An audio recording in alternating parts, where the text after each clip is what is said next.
Don't miss your chance on winning this Defender Outback Mini 2.0 crawler. On the 27th of June, we're going to have a raffle with all the subscribers, so make sure you subscribe. Then I'm going to ship this car to the lucky winner. So subscribe and it could be you. Hey guys, on this week's show, I want to speak more about the shocks of the TRX4 and the maintenance. In last week's show, I was speaking about changing the oil of the shocks, but I didn't really speak about why the shocks become sticky. When the car stands for a while and you try and push it down, you notice that it doesn't want to move. So with maintaining your shocks, you can get the shocks to move a little bit smoother. So let's get into that right now. So let's take the body off and remove one of the shocks. Removing the wheel is probably the easiest way of doing this.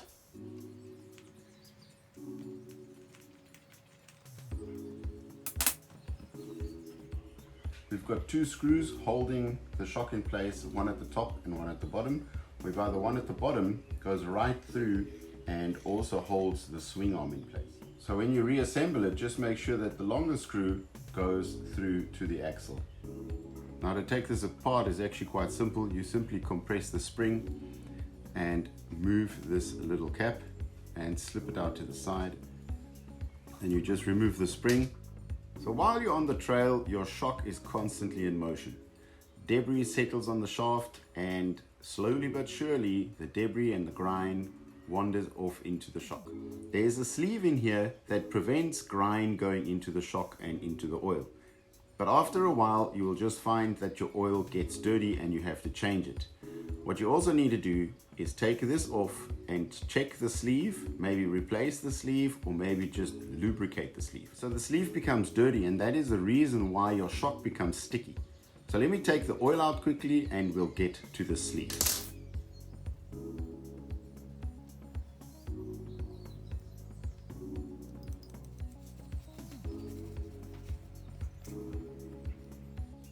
Taking the oil out, now I'm going to release this cap to get to the sleeve.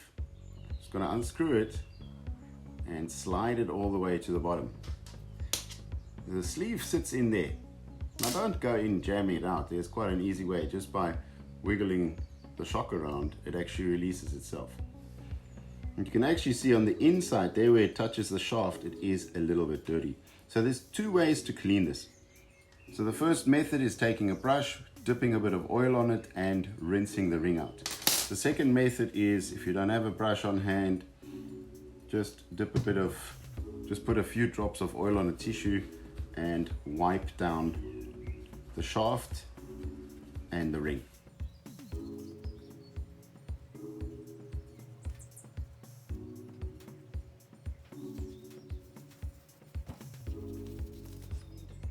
So once I've cleaned the seal and I've dropped a few drops of oil into this chamber, I'm ready to close it again. Just make sure when you put this back that it sits flat, not that the thread say now nicks it and you start having a leaky shock.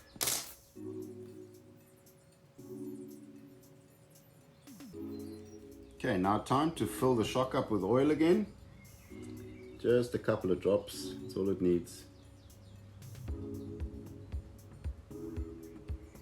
Now this thread sits inside the shock, so you cannot fill the shock oil to the top and fill it about to the end of the thread. So when you're squeezing the lid back on, you will just get some of the oil that's coming out and that's not a real problem. Now before you put the lid back on, just check how high your levels are, maybe add another drop or two. And when you're happy with that, you need to slowly move the shock up and down just a few times and make sure that you don't have any bubbles in there. Then when you put the lid on, you need to compress the shock all the way. Now you can clearly see that there's a little bit too much oil in the shock, but just let it squish out. Don't worry about it immediately. That should be about right. And now I'm going to tighten it. Let's clean off the residue. So now, once you've tightened everything, Hold the shock in a vertical position and just listen for air bubbles. It should be completely silent. Let's check my rebound. Your shock should always come out a little bit. That's what you call the rebound. And I'm quite happy with that.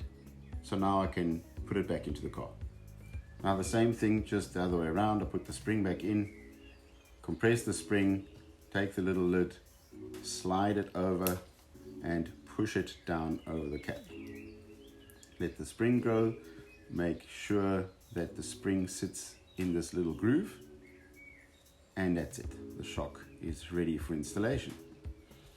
Now this is the top and this is the bottom. At the bottom you can see there's a little bit of a flat plate here. They look just a little bit different. So remember, you want to take the longer screw, put it in the bottom, and the head of the screw needs to sit flush on this little flange. That is the correct way. Now I just need to make sure that the screw also catches the swing arm. There we go.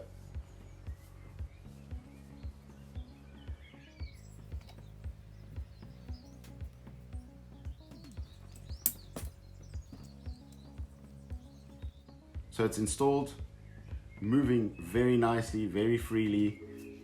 Just got to quickly adjust the spring. Make sure that it's equal to the position it was before. So I finished the maintenance on the rear shocks. The front haven't been done.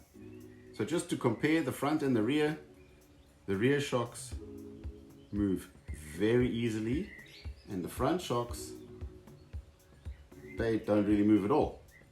So that's a sign that you need to do maintenance on your shocks, that they don't want to move very freely. What they should be doing is this. So both are done, front and rear. If I just grab it now, the front is moving very freely and the rear is moving very freely. So let's put the body back on and hit the trail.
So on that run, you could definitely see how smooth the articulation of the car was working. So I think we got another 5% performance improvement out the car. When I was going up that one obstacle, the tires were all in the air, and just as I released the pressure, the suspension settled and all the tires came down and I had contact with the rocks again. So just by maintaining the shocks and make sure that that bottom sleeve is lubricated, you're definitely improving the performance of your crawler. So sadly, we're coming to an end, my friends. Thanks for watching. Subscribe to the channel, click that notification bell, and we'll see you next week. Ciao.